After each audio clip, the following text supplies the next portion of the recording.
Hi friends, welcome back to our channel tech పాఠశాల.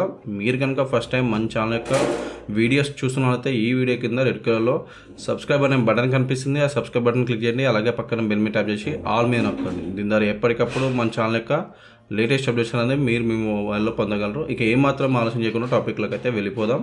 So friends, ఇవాళ వచ్చేసి మీకు పీఎఫ్ గురించి చెప్పబోతున్నాను. ఇది పీఎఫ్ కూడా దేని గురించి అంటే ఎవరైతే వాళ్ళ టోటల్ అమౌంట్ కానీ పార్షల్ అమౌంట్ కానీ విత్డ్రా చేయాలనుకుంటారు కదా, సో ఆ అమౌంట్ డ్రా చేసే ముందు కొన్ని రూల్స్ అయితే పాటించాలి. ఆ రూల్స్ గురించి మీకు చెప్పబోతున్నా ఫ్రెండ్స్. ఎందుకంటే నేను ప్రీవియస్గా చేసిన ఏదైతే ఎవరు సాయం లేకుండా ఇంట్లో కూర్చొని ఈపీఎఫ్ఎస్ మొత్తం డబ్బులు డ్రా చేసుకున్న వీడియోకి చాలామందికి ఏంటంటే నాకు కామెంట్స్ కానీ కాల్స్ కానీ చేయడం జరుగుతుంది. సో వాటికి ఎందుకంటే చాలామందికి చాలా డౌట్స్ ఉన్నాయి.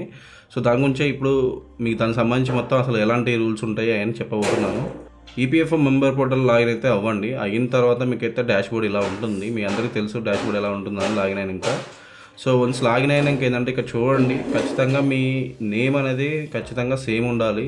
బ్యాంక్లో కూడా సేమ్ ఉండాలి. ఎక్కడైనా నేమ్ కరెక్షన్ ఉంటే మాత్రం మిస్టేక్ అయితే మాత్రం మళ్ళీ మీకు అమౌంట్ పడే అవకాశం చాలా తక్కువ ఉంటాయి.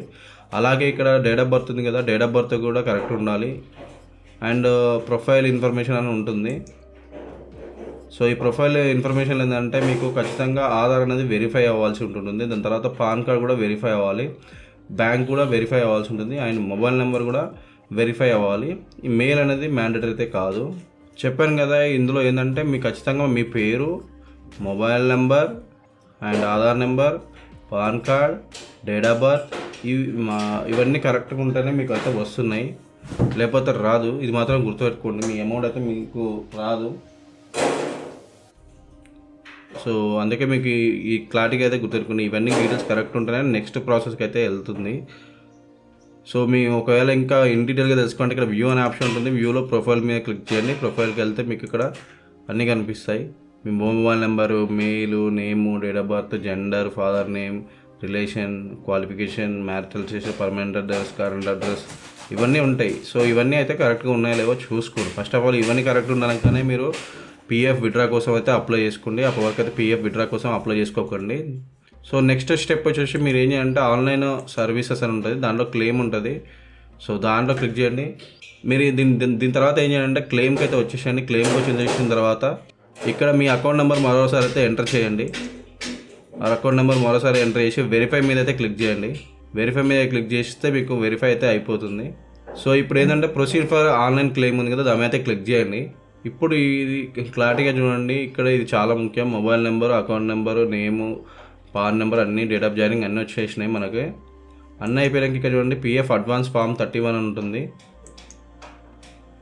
యాక్చువల్లీ ఇక్కడ ఏంటంటే ఒక్కొక్కరికి ఒక్కొక్క తీరుగా వస్తుంది. ఏంటంటే పిఎం ఫామ్ 31 కొందరికి వస్తుంది, పిఎం 19 వస్తుంది, పిఎఫ్ అడ్వాన్స్ ఫామ్ 10C కూడా వస్తుంది. ఇట్లా వేరే అయితే అవుతుంది, ప్రధానికి వేరే అవుతుంది. అంటే మీ సర్వీస్ని బట్టి మీరు రిసిగ్నేషన్ చేస్తే కూడా మీకు ఫామ్ 19, ఫామ్ 10C ఇవన్నీ వస్తాయి.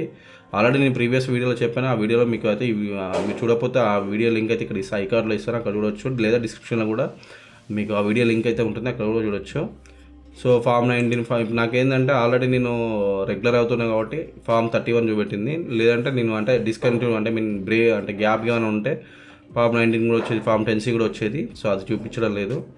ఫామ్ 19, ఫామ్ 10C అప్లై చేసుకోవాలంటే ఖచ్చితంగా ఎక్కువ మంది ఎవరైతే ఒక 6 months కన్నా ఎక్కువ గ్యాప్ ఉంటే మాత్రం ఫామ్ 15G కూడా ఫిల్ చేసి అప్లోడ్ చేయాల్సి అయితే ఉంటుంది. మిగతా ఏం లేదు. బ్యాంక్ డీటెయిల్స్ అయితే అప్లోడ్ చేయాలి. బ్యాంక్ డీటెయిల్స్ చెప్పాను కదా, పాస్బుక్ ఏదైతే ఫ్రంట్ పేజ్ ఉంటుందో దాన్ని స్కాన్ చేసి అప్లోడ్ చేయాలి. సో అప్పుడు మీకైతే వచ్చే అవకాశాలు అయితే ఉంటాయి. ఖచ్చితంగా చెప్తున్నాను, మీ డీటెయిల్స్ అయితే ఖచ్చితంగా అందులో అన్నీ కరెక్ట్గా ఉంటేనే వస్తుంది. నేను మా ఫ్రెండ్స్ పెట్టాను, మా డాడీ పెట్టాను అంటే అది రావు. సో ఇలా చాలామంది నన్ను అడిగారు కాబట్టి మీకు ఈ వీడియో చెప్తున్నా ఫ్రెండ్స్. సో అవన్నీ కరెక్ట్ ఉన్నాకనే మీరు ఇది అప్లోడ్ చేసుకోవడానికి అవకాశం ఉంటుంది. మ్యాక్సిమం 2 months తర్వాత ఎవరైతే గ్యాప్ ఎక్కువ ఉంటుందో వాళ్ళకి మాత్రమే ఫుల్ అమౌంట్ విత్డ్రా చేసుకోవడానికి అవకాశం ఉంటుంది.